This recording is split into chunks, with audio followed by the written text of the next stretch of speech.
Subscribe कीजिए दोस्तों हमारे चैनल को। नोटिफिकेशन पाने के लिए बेल आइकन को प्रेस कीजिए। नमस्ते बच्चों, ऑनलाइन क्लास में आपका स्वागत है।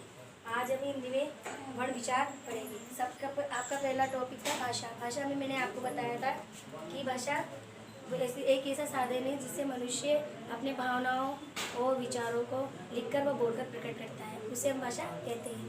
भाषा देखिए, आप दो प्रकार की बताई थी मैंने, मौखिक भाषा और लिखित भाषा। मौखिक भाषा बताई थी कि एक व्यक्ति, एक या दो से अधिक व्यक्ति आपस में बातचीत करते हैं या कोई व्यक्ति वाद विवाद भाषण के द्वारा अपने विचारों भावनाओं को प्रकट करता है लिखकर, तो उसे हम मौखिक भाषा कहते हैं।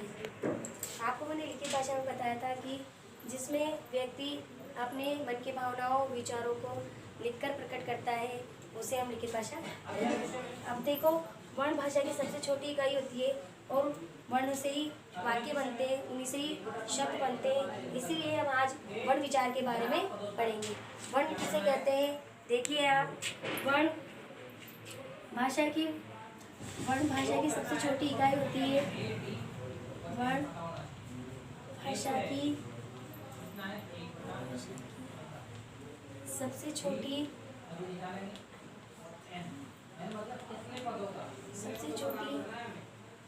इकाई जिसके टुकड़े नहीं किए जा सके, जिसके टुकड़े नहीं किए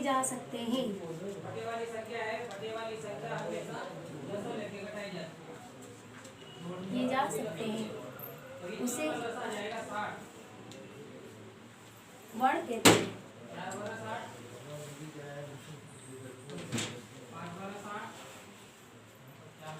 देखो, किसी भी भाषा को सीखने के लिए हमें सबसे पहले वर्णों को सीखना पड़ता है, क्योंकि वर्णों से ही इन शब्द बनते हैं और उसी से ही वाक्य बनते हैं। अब देखिए, मैंने बताया आपको कि वर्ण किसे कहते हैं। वर्ण भाषा की सबसे छोटी इकाई होती है जिसके टुकड़े नहीं किए जा सकते हैं, उसे हम वर्ण कहते हैं। अब आगे देखिए आप, वर्ण कितने प्रकार के होते हैं? वर्ण दो प्रकार के होते हैं। वर्ण दो प्रकार के होते हैं। पहला है आपका स्वर, दूसरा आपका व्यंजन। देखिए आप, स्वर और व्यंजन। अब इसमें अपन स्वर पढ़ेंगे। देखो, स्वर किसे कहते हैं? पहला आपका स्वर, जिन वर्णों का उच्चारण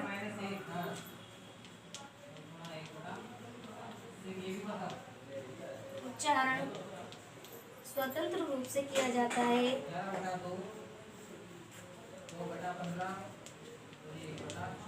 स्वतंत्र रूप से किया जाता है,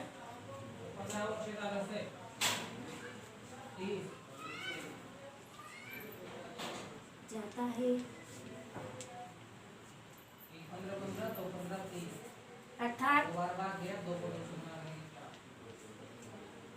जिनका उच्चारण करने के लिए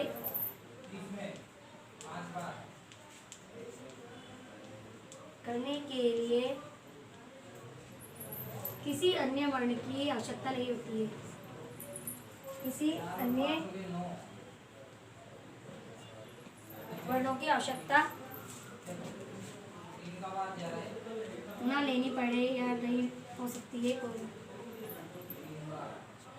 ना लेनी पड़े, उसे हम स्वर कहते हैं। स्वर कहते हैं।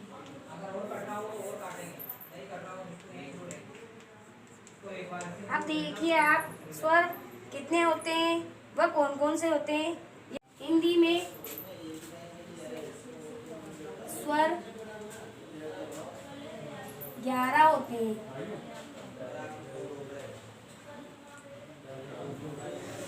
देखिए आप, अ, आ, ई, ई,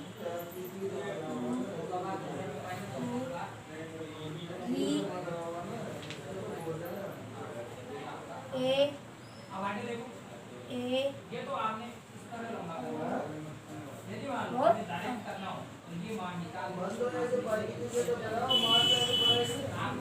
ये है आपके स्वर है। अब देखिए आप इसमें स्वरों के भेद, स्वर के भेद। स्वर 3 प्रकार के होते हैं।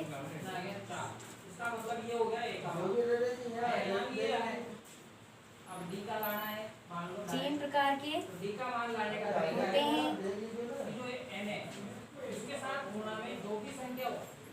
पहला है ह्रस्व स्वर,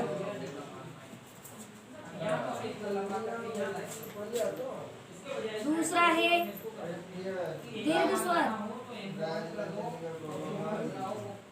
और तीसरा है प्लुत स्वर।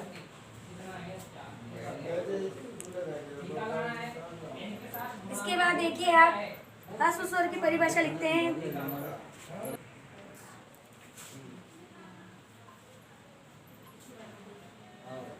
जिन स्वरों का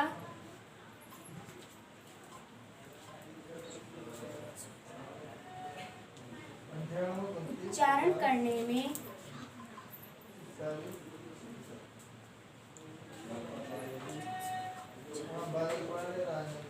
सबसे कम समय लगता है, सबसे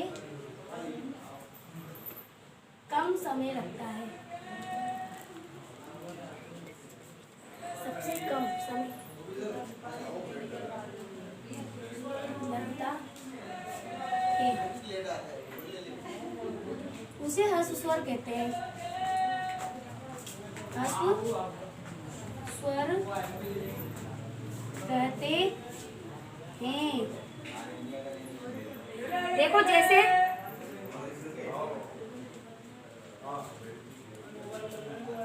अ,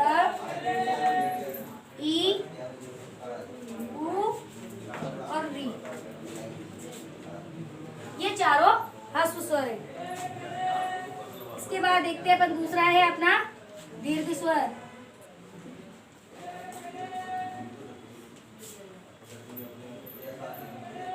जिन स्वरों का उच्चारण करने में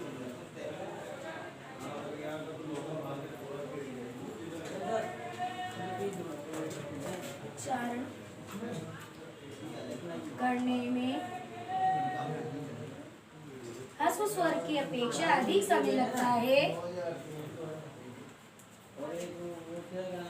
ह्रस्व स्वर की अपेक्षा अधिक दीर्घ स्वर। जिन स्वरों का उच्चारण करने में ह्रस्व स्वर की अपेक्षा अधिक समय लगता है उसे दीर्घ स्वर कहते हैं, उसे दीर्घ स्वर कहते हैं। जैसे देखिए आप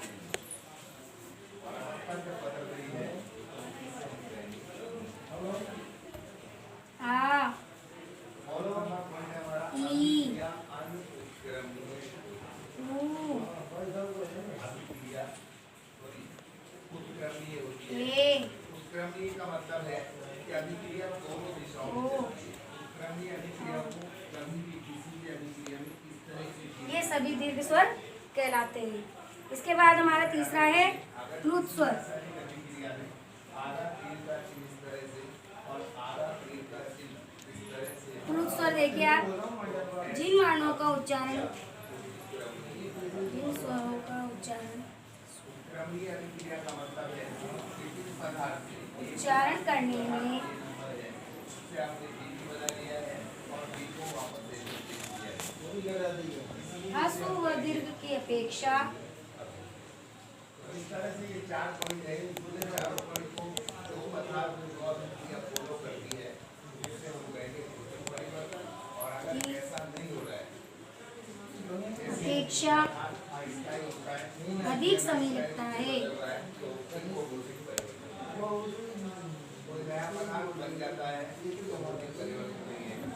और अगर अभिक्रिया समय लगता है, उसे प्लस स्वर कहते हैं।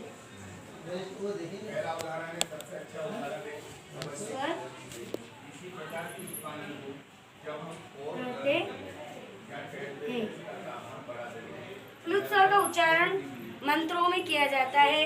जैसे देखिए आप, इस पर पानी साफ करके होता है, इतना टेम्परेचर जब हम पानी को दे देते हैं तो उसके बाद ये वाष्प या भाप